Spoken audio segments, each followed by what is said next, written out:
FDA आयुक्त तुकाराम मुंढेंनी शाळेच्या परिसरातील जंक फूड संदर्भात बंदी आदेश काढले आहेत।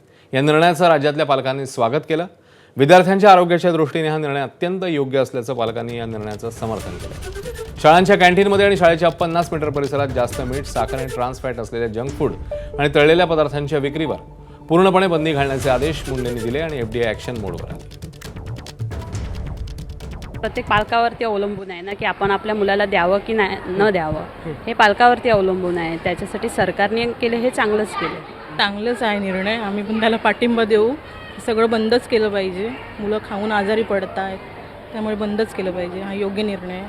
आजकालचे मुलं असे की ते हट्टी पण खूप आहेत, त्यामुळे हा निर्णय खरंच योग्यच आहे आमच्या भागात। चॉकलेट्स वगैरे खाणं हे चुकीचंच आहे मुलामध्ये, कारण कसं दात वगैरे खराब होणे आणि बोलताना काय अडकलं वगैरे दातामध्ये, समजा गळ्यामध्ये अडकलं तर काय प्राणी जाऊ शकतो, असं धोका निर्माण होऊ शकतो।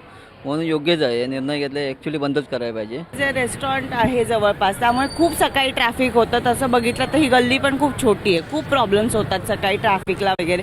तो थोडं लांब असलेलं बरं म्हणजे। आणि कॅन्टीनमध्ये तर हे सॉफ्ट ड्रिंक्स वगैरे तर ठेवूच नाही त्यांनी। हो, आम्ही पण अग्री आहोत। असं काही नाही आहे, तुम्ही शाळेमध्ये स्प्राउट वगैरे ठेवलेत तरी आम्हाला काही हरकत नाही। सगळ्या पॅरेंट्सला ॲक्च्युली जमतही नाही ना प्रत्येक वेळेला सकाळी सकाळी, ठीक आहे, पण शाळेचा मेनू असतो त्यामुळे आम्ही ओके आहोत। खूप योग्य वाटतोय, कारण का असे निर्णय घेणं गरजेचं होतं।